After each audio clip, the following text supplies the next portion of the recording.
அவங்க மனசுக்குள்ள எவ்வளோ ஒரு வக்ரமும் எவ்வளோ ஒரு வன்மமும் இருக்கு அப்படின்னு நம்ம புரிஞ்சுக்கிறோம் பாருங்க. அன்சிவிலைஸ்ட்லாம் சொல்றீங்க அப்படின்னா என்ன அர்த்தம்? நாகரிகமற்றவர்கள், காட்டு மிராண்டின்றீங்களா? காட்டுவாசியா? காட்டுல இருக்கக்கூடியவங்களா? அப்படி இருந்திருந்தால் நம்முடைய மொழியை ஐநா சபையினுடைய முகப்புல எழுதி வச்சிருப்பாங்களா? அவர் சொன்னது நியாயமாக இருந்திருந்தால் நான் ஏன் சொன்ன வார்த்தையை நான் வாங்கிக்கிறேன், வாபஸ் வாங்கிக்கிறேன்னு சொல்ல வேண்டிய அவசியம் இல்லை. அப்போ சொன்னது அநியாயம், சொன்னது அராஜகம், சொன்னா இவங்க எதுவும் கேட்டுக்க மாட்டாங்க அப்படின்னு ஒரு மன தைரியத்துல இருந்திருக்கார். அவர் நாடாளுமன்றத்துல இருப்பதற்கான தகுதி பெற்றவரா அப்படின்றத அவரே ஒரு தடவை யோசிச்சு பார்க்கணும். வட மாநிலங்கள்ல எத்தனை மாநிலங்கள்ல மும்மொழி கொள்கை இன்னைக்கு நடைமுறையில இருக்கு அப்படின்றத எடுத்துக்காட்ட சொல்லுங்க. அந்த மும்மொழி கொள்கையை படிச்சுட்டு அவங்க முடிச்சு என்னெல்லாம் பொறுப்புகள்ல இருக்கிறாங்க, என்னெல்லாம் பதவிகள் இருக்கிறாங்க அப்படின்ற அந்த கணக்கை எடுத்துக்காட்ட சொல்லுங்க. அந்த மாதிரி ஒண்ணுமே இல்லை. இது எல்லாமே பித்தலாட்டம், இது போங்கு, இதனால ஏமாத்துறாங்க. இதே இடத்துல இருந்துட்டு இவங்களுக்கே நீங்க குழி பறிப்பீங்க அப்படின்னா அப்புறம் நீங்கள்லாம் தலைவரா உங்களை எப்படி மக்கள் ஜெயிக்க வைப்பாங்க? இதுதான் நம்முடைய ரொம்ப நியாயமான ஒரு கேள்வி. மும்மொழி கொள்கை அப்படின்னு சொல்லி கொண்டு வருவோம் அப்படின்னு இருக்கக்கூடியதெல்லாம் நாங்க பின்னுக்கு பிடிச்சி இழுப்போம் அப்படின்றது எந்த வகையில நியாயம்? இப்போ இங்க நடக்கிறது ஜனநாயகமா அல்லது அரசாட்சியா? தங்கம், வைரம், வெள்ளி தள்ளுபடி திருவிழா. தங்க நகைகள் சேதாரம் 1% குறைவு, வைர நகைகள் கேரட்டுக்கு 5000 குறைவு. உங்க லலிதால விலைய கம்பேர் பண்ணுங்க, எங்க கம்மியோ அங்க வாங்குங்க.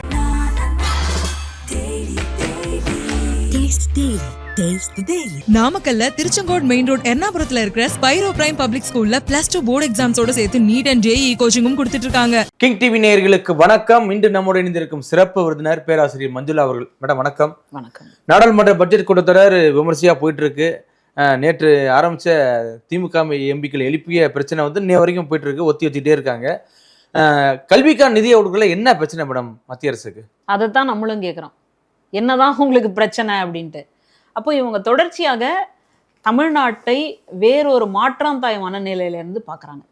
இப்போ உண்மையிலேயே இந்திய தேசத்துக்குள்ளே தான் இந்த மாநிலம் இருக்குது அப்படின்னா அப்போ மற்ற மாநிலங்களுக்கு நிதி கொடுத்ததை போல இந்த மாநிலத்துக்கும் நிதி கொடுத்துருக்க வேண்டும்.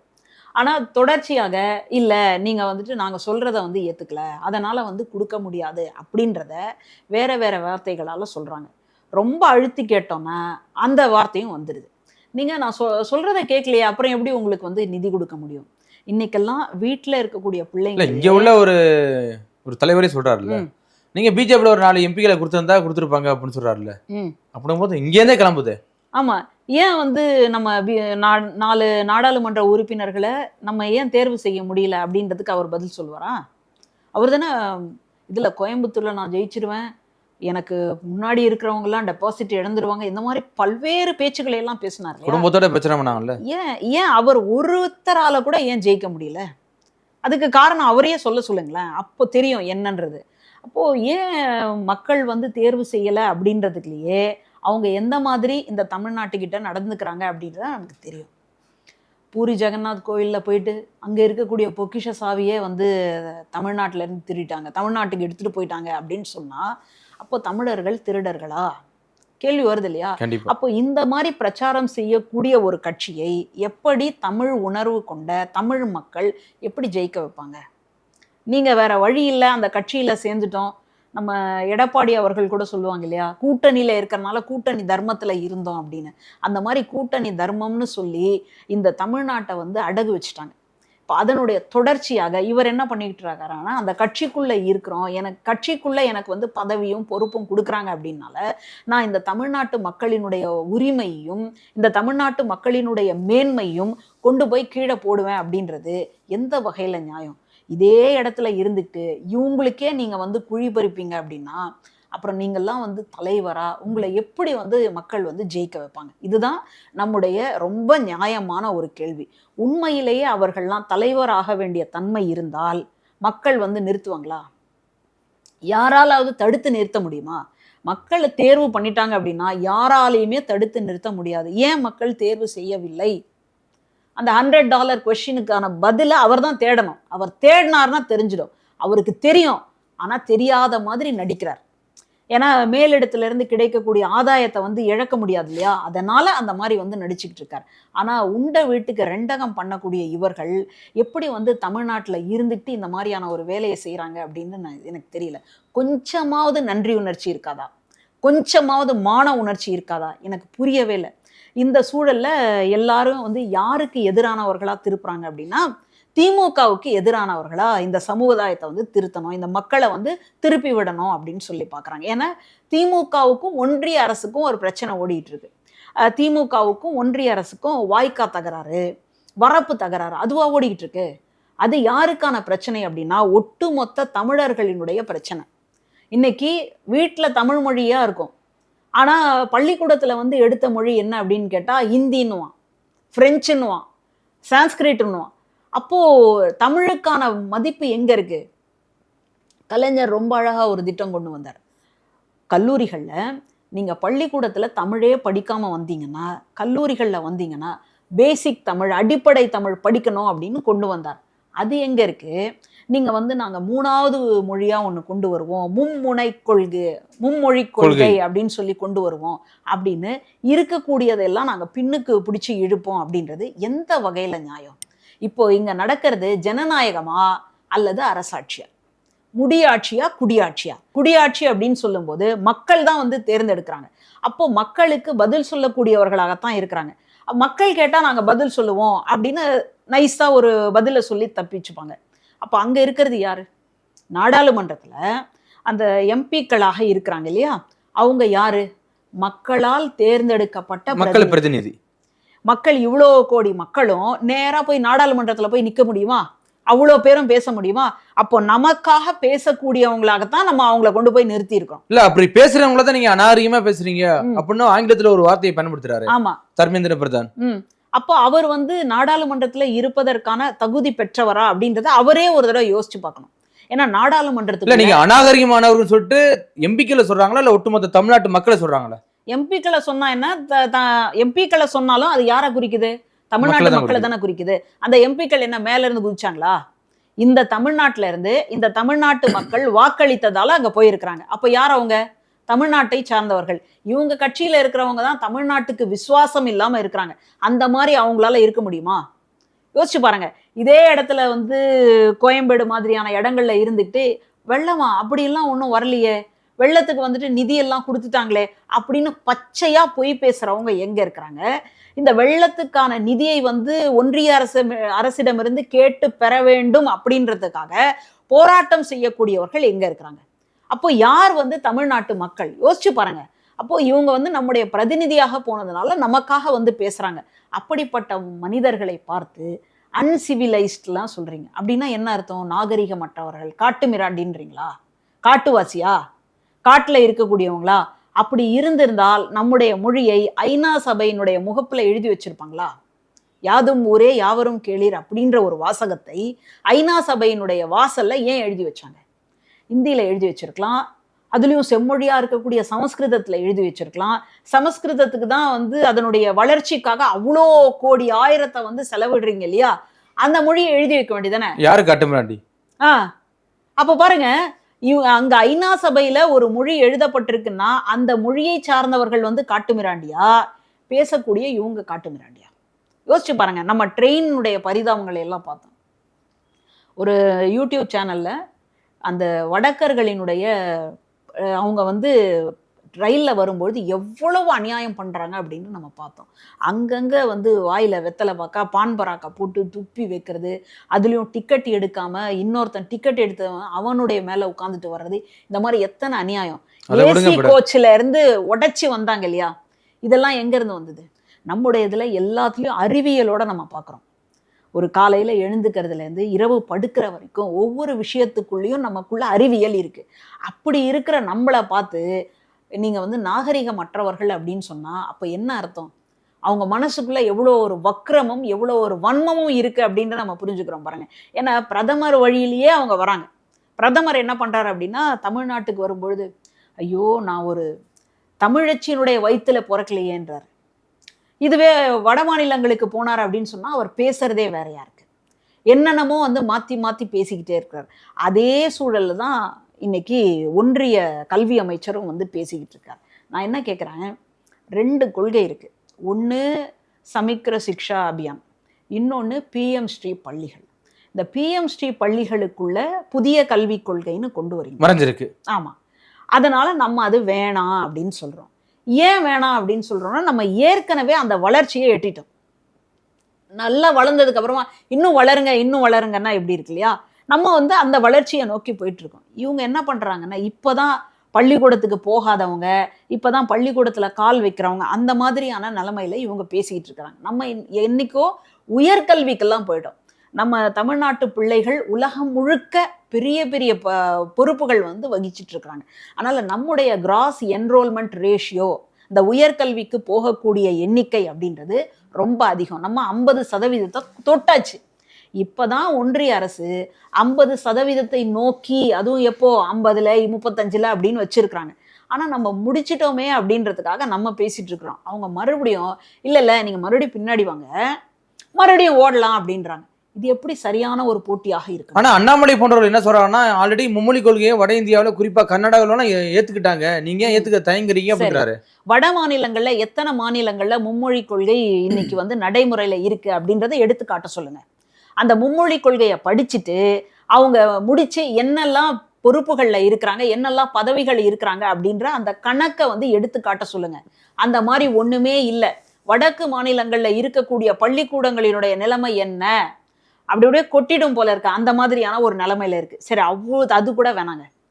ரொம்ப படோடாபமாக ஆடம்பரமாக அயோத்தியால ராமர் கோவில் கட்டினாங்க. சரியா? அதுக்கு வந்து திறப்பு விழாலாம் நடந்தது. அந்த திறப்பு விழாவின் போது நிறைய பத்திரிகையாளர்கள், ஊடகவியலாளர்கள்லாம் அங்கே போய் வந்து பேட்டி எடுத்துட்டு இருந்தாங்க. அங்கே ஒரு பையன் ஒரு பேட்டி கொடுத்தான்ல, சிறுவன், சின்னவன், அவன் ஒரு பேட்டி கொடுத்தான் இல்லையா, இந்த கோவில் கட்டியிருக்கிறாங்களே நீ எப்படி நினைக்கிற, இந்த கோவிலால் என்ன பயன், எங்களுக்கு கல்வி கொடுத்தா பரவாயில்ல, எங்களுக்கு வேலை வாய்ப்பு கொடுத்தா பரவாயில்ல, எங்களுக்கு பொருளாதார தேவையை வந்து பூர்த்தி செஞ்சா பரவாயில்லன்னு சொன்னா இல்லையா? ஏன் சொன்னா? இல்லை சொன்னா. எதுக்கு வந்து அமெரிக்காவில இருந்து கையிலையும் கால்லையும் விலங்குகள் போட்டு எதுக்கு இந்தியாவுக்கு கொண்டு வந்து இறக்குறாங்க? இந்தியர்களை ஏன் அப்படி இறக்குறாங்க? இந்தியர்களை பார்த்தா கொதிக்கலையா அவங்களுக்கு? ஒன்றியத்துல இருந்துட்டு ஐயோ நம்ம மக்கள்லாம் இந்த மாதிரி வெளியூர்ல போயிட்டு இப்படி வந்து ஒரு கைதி மாதிரி வந்து இறங்குறானே, அவன் என்ன கிரிமினல் குற்றம் பண்ணானா, தேச துரோக செயல் பண்ணானா, குண்டு வெடிச்சானா? ஒண்ணுமே இல்லையே. வயிற்று பாட்டுக்காக வெளியூர்ல வெளிநாட்டுல போய் உழைக்கிறதுக்காக போனவன் இப்படி வந்து இறங்கி இருக்கிறானேன்னு கொஞ்சமாவது கொந்தளிச்சிங்களா? நீங்க சொல்லக்கூடிய மும்மொழி கொள்கையை அவங்க ஏற்றிருந்தாங்கன்னா இதுதான் நிலைமையா? அதைத்தான் நம்ம கேட்கணும். ஜெய்சங்கர் கூலா சொல்றாரு மேடம், இது வழக்கமா நடக்கிறதாங்க. சரி, அகதிகளா போனா அப்படிதான் கொண்டு வருவாங்க அப்படின்னு சொல்றாரு. சரி, ஏன் அவங்க போனாங்க? இவ்வளோ தேனாரும் பாலாரும் ஓடுற இடத்துல விட்டுட்டு ஏன் அவங்க போனாங்க? கொழுப்பெடுத்து போனாங்களா? ஒரு நியாயமா பேசுங்க. அப்போ இங்க எதுவும் இல்லை, இங்க வந்து நம்மளால வந்து உழைக்கிறதுக்கு தயாரா இருந்தாலும் உழைக்கிறதுக்கான வாய்ப்பு இல்லை அப்படின்றதுக்காக தானே போயிருக்கிறாங்க. இப்போ ஒன்றும் வேணாம், தமிழ்நாட்டுக்கு தேடி சென்ட்ரல் ரயில் நிலையத்திலையும் பல்வேறு இடங்கள்ல இருந்தோம், வடக்கு மாநிலங்கள்ல இருந்து அப்படியே படப்படையா ஒரு ட்ரெயினுக்கு 1000 பேர் வராங்க இல்லையா? எதுக்காக வராங்க? இங்க இருக்கக்கூடிய தமிழ் மக்களை பார்த்து அளவலாவணும், அவங்களோட பேசணும் அப்படின்னு வராங்களா? இங்க ஏதாவது ஒரு வேலையில போய் நம்ம சேர்ந்துட மாட்டோமா? யோசிச்சு பாருங்க.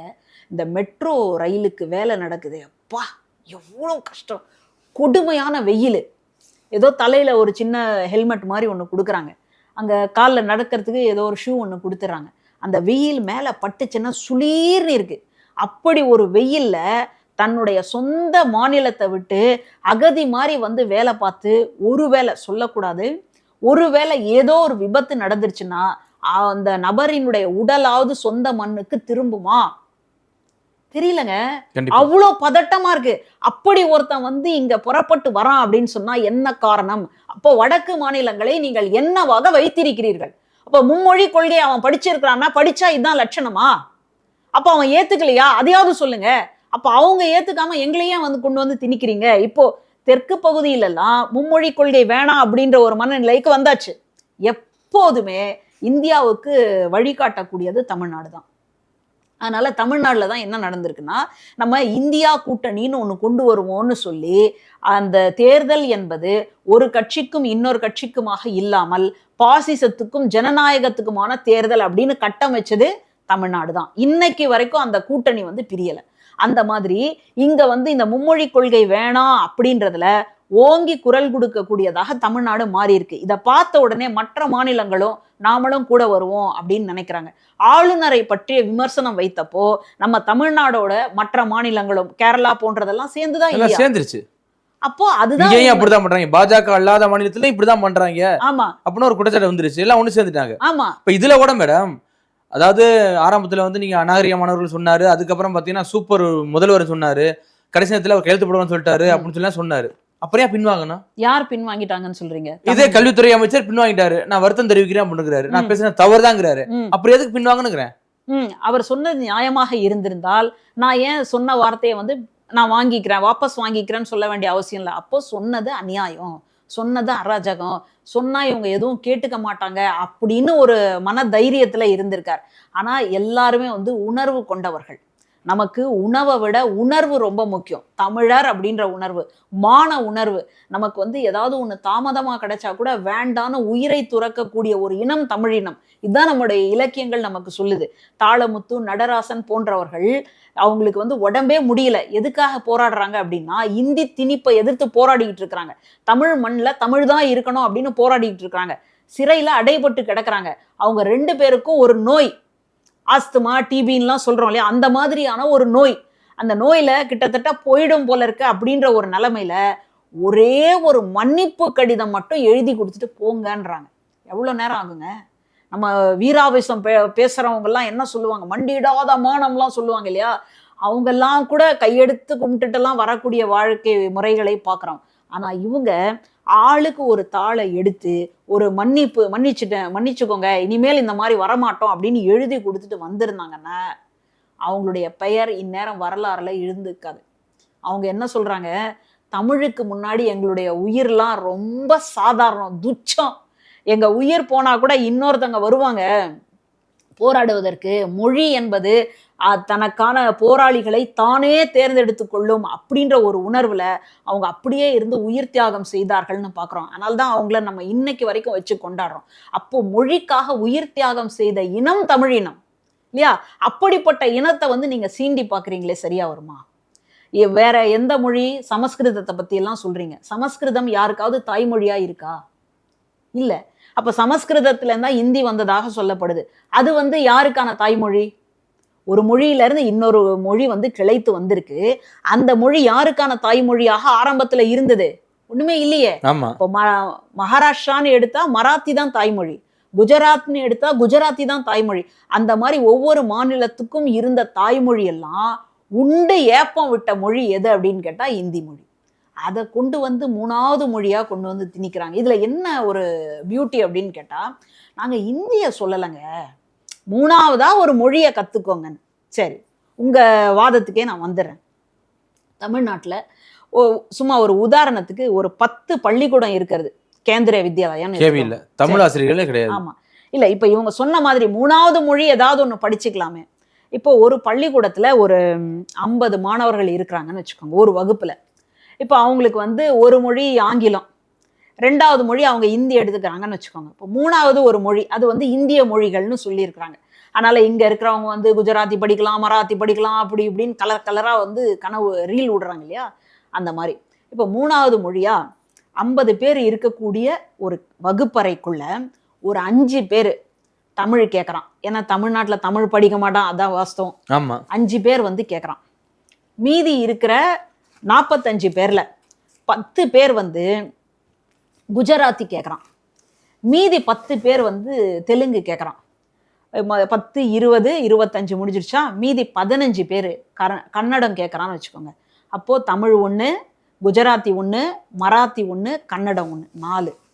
ஒரு வகுப்புல இந்த மாதிரி 4 கேட்குறாங்க, இன்னொரு வகுப்புல வேற 4 கேட்குறாங்க, இல்லை இதே 4ல இருந்து 3 கேட்டுட்டு வேற ஒரு மொழி கேட்குறாங்கன்னு வச்சுக்கோங்க. அப்போ நீங்க எத்தனை ஆசிரியர்களை நியமிப்பீங்க? குஜராத்தி வந்து ஒரு 50 பேர் கேட்குறாங்க அப்படின்னா அதுக்கு ஒரு ஆசிரியரை போட்டுறீங்க. இந்திக்கு எப்பவும் போல ஒரு ஆசிரியர் இருக்காங்க, தமிழுக்கு ஒரு ஆசிரியர் இருக்காங்க, மற்ற மொழிகளுக்கு வந்து ஆசிரியர் இல்லை. தமிழுக்கு ஆசிரியர் இல்லையே மேடம், இல்ல எடுத்துட்டாங்களே. உங்க கணக்கு சொல்றபடி சொல்றேன். ஆல்ரெடி இருக்கிற தமிழுக்கே உங்களால ஆசிரியர் போட முடியல, வேண்டாம் எடுத்தாச்சு. அப்படிங்கும்போது புதுசா கத்துக்கிற மொழிக்கு நீங்க எப்படி ஆசிரியர் போடுவீங்க? அது எப்படி ஃபண்ட் ஒதுக்குவீங்க? பாருங்க, அப்போ இது எல்லாமே பித்தலாட்டம். இது வந்து போங்கு, இதனால ஏமாத்துறாங்க. இதைத்தான் வந்துட்டு இவங்க என்ன சொல்றாங்கன்னா, அந்த 3வது மொழியா நாங்க கத்துக் கொடுக்குறோம், நீங்க வந்து மாநில மொழிகளை படிக்கலாம் அப்படின்னு சொல்லிட்டு கடைசியில அதுக்கு வந்து ஆசிரியர்கள் இல்ல, இந்திய ஆசிரியரும் சமஸ்கிருத ஆசிரியரும் தான் இருக்கிறாங்க அப்படின்னு சொல்லுவாங்க. இப்போ எனக்கு தெரிஞ்சுங்க, எங்க கல்லூரியில வரக்கூடிய பிள்ளைகளை கேட்குறேன், என்ன படிச்சிங்க 2வது மொழி? +1 +2க்கு 2வது மொழி கிடையாதாம். சரியா? அப்போ வந்து வெறும் ஆங்கிலம் மட்டும்தான். அதனால 10வது வரைக்கும் நாங்கள் 2வது மொழி படித்தோம். நான் தமிழ் படித்தேன். சில பேருக்கு வந்து இல்லை, 11, 12ல் வந்து இல்லை. திடீர்னு நீங்கள் கல்லூரியில் வந்து நீங்கள் தமிழில் இவ்வளோ பெரிய கேள்வி பதிலாம் எழுத சொல்கிறீங்களே, நான் என்ன பண்ணட்டும் அப்படின்னு கேட்டான். இது கூட பரவாயில்ல. ஒரு செட், அடுத்த செட்டு வருது. அவங்க வந்து கேட்குறேன், 2வது மொழி என்னன்னு. ஹிந்தி படித்தேன். ஏன் ஹிந்தியில் அவ்வளோ ஆர்வமா அப்படின்னு கேட்டேன். இல்லை மேம், அங்கே தமிழ் மிஸ்ஸே இல்லை, அதனால வந்து இருக்காங்க, சான்ஸ்கிரிட் மிஸ் இருக்காங்க. சான்ஸ்கிரிட்டை வந்து 3வது மொழியாக எடுத்துக்கிட்டேன், அதனால இந்தியை வந்து 2வது மொழியாக எடுத்துக்கிட்டேன். வீட்டில் கூட சொல்லி கொடுக்கறதுக்கு ஆளே இல்லை, நான் எப்படியோ கஷ்டப்பட்டு படித்து வந்துட்டேன் அப்படின்னு சொல்லுது. அப்போது ஒரு இதுக்கு முன்னாடி இருந்த செட்டுக்கு வந்து தமிழ் போனா போட்டோன்னு வந்துடுச்சு, இதுக்கு அப்புறம் இருக்கிற செட்டுக்கு தமிழே இல்லை, ஹிந்தி தான் அப்படின்னா, அப்போ இவங்க எதை திணிப்பதற்கான ஒரு முயற்சியில இறங்கி இருக்கிறாங்கன்னு இப்ப புரிஞ்சிருச்சா? கடவுள் பேசக்கூடிய மொழி என்ன? சமஸ்கிருதம், அதுதான் தேவ பாஷை அப்படின்றத மறுபடியும் கொண்டு வந்து நிறுவி எல்லாருக்கும் வந்துட்டு, நீ வந்து கோவிலுக்குள்ள வரலாம், நீ கோவிலுக்கு வெளியில மண்டபத்துல நிக்கலாம், நீ கோவிலுக்கு வெளியில செருப்பு விடுற இடத்துல நிக்கலாம், நீ வந்து தொடாத இடத்துல நிக்கணும், நீ வந்து இந்த வேலையை மட்டும்தான் செய்யணும் அப்படின்னு சொல்றதுக்கான ஒரு இடத்துல தான் இருக்கிறாங்க. விஸ்வகர்மான்னு ஒன்று கொண்டு வந்தாங்க இல்லையா? நம்ம என்ன சொல்றோம்? யாருக்கு விருப்பம் இருக்கோ படிக்க வாங்க, எல்லாரும் படிங்க. அந்த படிக்கிறதுக்காக நம்ம என்ன கொடுக்குறோம்? ஊட்டச்சத்து கொடுக்குறோம், காலை உணவு கொடுக்குறோம். காலை உணவுலாம் ரொம்ப முக்கியமான ஒரு திட்டங்க. ஏன்னா இன்னைக்கு பசங்களுக்கு காலையில் எழுந்து அவசர அவசரமாக கிளம்புதா, அப்போ தான் எழுந்துக்கும். ஸ்கூல் வேன் வருது, இல்லை கொஞ்சம் நேரம் இப்போ தான் போகலாம் அப்படின்னா ஒரு 5 நிமிஷம் இருக்குன்னா அப்போ தான் எழுந்துக்கும். எதையோ ஒன்று காக்கா குளியல் மாதிரி ஒன்று போட்டு ரெடியாக வந்ததுக்கப்புறமா சாப்பிட்றதுக்கு நேரம் இருக்காது. ஒருவேளை செஞ்சு வச்சுருந்தாலும் சாப்பிட முடியாது, நேராக பள்ளிக்கூடம் வந்தாச்சு. அப்போ இந்த பிள்ளைகள் அப்படியே பழக்கப்பட்டு கடைசியில் என்ன ஆகிடும்னா காலை உணவு தவிர்த்துடும். நல்ல வேளையாக தமிழ்நாடு அரசு இதை முன்னெடுத்திருக்கு. ஏன்னா காலை உணவு தான் உங்களுக்கு நீரிழிவு நோயிலிருந்து பாதுகாக்கும். டயாபெட்டிக்ஸ் அப்படின்னு சொல்கிறோம்ல, சுகர், அந்த சுகர் வராமல் எது பாதுகாக்குது அப்படின்னா காலையில் நீங்கள் சாப்பிடக்கூடிய உணவு. ஏன்னா இரவில் வந்து நீங்கள் ஒரு 10 மணியோ 11 மணிக்கோ சாப்பிட்ருப்பீங்க, அதுக்கப்புறம் ஒரு பெரிய கேப்பு, மறுபடியும் ஒரு 6, 7 மணிக்கு இல்லை 8 மணிக்கு எழுந்துக்கிறீங்க அப்படின்னாலும் அது வரைக்கும் ஒரு பெரிய கேப். அதுக்கப்புறம் நீங்கள் ஏதாவது சாப்பிட்ணும், சாப்பிடாம விட்டீங்கன்னா அது அப்படியே பழகு கடைசியில் அதுக்கு சுகர்னு ஒன்று வந்துடும். நல்ல வேளை இன்னைக்கு வந்து பாதுகாப்பாக அரசு வந்து இதை வந்து திட்டமிட்டிருக்கு. அப்போ காலையில் நாங்கள் உணவு கொடுக்குறோம், அதுக்காக நீங்கள் பள்ளிக்கூடத்துக்கு வாங்க. மதியானம் உணவு கொடுக்குறோம், அதுக்காக நீங்கள் வாங்க. அதுலேயும் கல்லூரி மாணவர்களுக்கு 1000 ரூபாய் கொடுக்குறோம், ஆண்கள் பெண்கள் வித்தியாசம் இல்லாமல் கொடுக்குறோம், அதுக்காக வந்து நீங்கள் வாங்க. உங்களுக்கு போகக்கூடிய பேருந்து இலவசம், அதுக்காக வந்து நீங்கள் வாங்க அப்படின்னு சொல்லி நம்ம கேட்குறோம். அதுலேயும் பெண் குழந்தைகளுக்கெல்லாம் இது கல்யாணம் அப்படின்றத கூட சில நேரம் வந்து அரசாங்கம் வந்து முன்னெடுக்கக்கூடிய வேலைகள், நிதர்சனமான உண்மைகளை எல்லாம் நம்ம பார்க்குறோம். அப்போ இந்த சூழலில் படிங்கன்னு சொல்லி கூப்பிட்ட நம்ம எங்க விஸ்வகர்மா அப்படின்ற திட்டத்தின் வழியாக ஒரு குறிப்பிட்ட, அதாவது ஒரு 6வது படிக்கும் போதெல்லாம் உங்கள் அப்பா என்ன வேலை பார்க்குறாரோ, குலத்தொழில், உனக்கு என்ன வேலை பிடிச்சிருக்கிறோ அதை செய்யின்னு கூட சொல்லலை. 6வது படிக்கக்கூடியவங்களை எல்லாம் வேலைக்கு கூப்பிடுறோம் அப்படின்னு சொன்னால் அதுக்கு பேர் என்ன? குழந்தை தொழிலாளர்னு பேர். குழந்தை தொழிலாளர் ஒழிப்பு சட்டம்னு கொண்டு வந்துட்டோம். இப்போ மறுபடியும் எங்கே போகிறோம்? பின்னோக்கி போகிறோம். அப்போது அந்த மாதிரி இருக்கிறவங்கள உங்களுக்கு பிடித்தமான ஏதாவது ஒரு வேலையை கற்றுக்கோங்க அப்படின்னாலும் பரவாயில்ல. உங்கள் அப்பா என்ன செஞ்சாரோ, அவங்க அப்பா என்ன செஞ்சாரோ அந்த வேலையை நீங்கள் செஞ்சீங்கன்னா உங்களுக்கு நாங்கள் லோன் கொடுக்குறோம் அப்படின்னா என்ன அர்த்தம்? மீண்டும் ராஜாஜி காலத்துக்கே போகிறாங்க. அவ்வளோதான். உங்கள் அப்பா ஒரு வேளை பாதணி செய்யக்கூடிய வேலையில் இருந்தாருன்னா நீயும் அதையே செய். உங்கள் அப்பா மலம் அள்ளக்கூடிய வேலையில் இருந்தாருன்னா நீயும் யாருக்கு பிடிச்சிருக்கோ அதை செய்யுங்க. இப்போ உங்களுக்கு அது பிடிச்சிருக்கு அப்படின்னு சொன்னால் உங்களுக்கு அந்த இது வந்து மாறிடக்கூடாதுன்னு நினச்சா நீங்கள் வந்து அந்த வேலையை செய்யுங்களேன். அதைத்தான் நம்ம வந்து மறுபடியும் சொல்கிறோம். இப்போ நம்ம மறுபடியும் ஒரு உயர்கல்வியை நோக்கி கொண்டு போகக்கூடிய பிள்ளைகளை 3வதுல ஒரு எக்ஸாம் வைப்போம், போர்டு எக்ஸாம், 5வதுல ஒரு போர்டு எக்ஸாம் அப்படின்னு சொல்லி வடிகட்டி ஒரு போர்டு எக்ஸாம், ஆமாம், வடிகட்டி கடைசியில் உனக்கு படிப்பே ஏறாதுப்பா. எதுக்கு உனக்கு படிக்க வர்ற படிப்பே- அப்படிங்கிற மாதிரி தானே ஒரு கேள்வி. அவ்வளவுதான். உங்க அப்பா என்ன வேலை பார்த்தாரோ அது பாருப்பா. ஏன்னா அந்த வேலைலாம் அப்படியே தேக்கமா இருக்கு, யாருமே கிடையாது அப்படின்ற ஒரு இடத்துக்கு வந்து நிற்பாங்க. அதுக்காகத்தான் நம்முடைய தமிழ்நாடு அரசு இப்படி ஒரு போராட்டத்தை முன்னெடுத்திருக்கு. இந்த போராட்டம் பொதுமக்கள் கிட்ட பரவலாக சொல்லப்பட வேண்டும். அவங்களுக்கு இது புரிய வச்சாதான் இதனுடைய பின்விளைவு என்ன அப்படின்றது புரியும். அதை நோக்கித்தான் நம்ம போயிட்டு இருக்கிறோம். கண்டிப்பா மேடம், நம்மளும் தொடர்ச்சியா பேசுவோம். மிக்க நன்றி மேடம். தங்கம் வைரம் வெள்ளி தள்ளுபடி திருவிழா. தங்க நகைகள் சேதாரம் 1% குறைவு. வைர நகைகள் கேரட்டுக்கு 5000 குறைவு. உங்க லலிதால விலையை கம்பேர் பண்ணுங்க. எங்க கம்மியோ அங்க வாங்குங்க.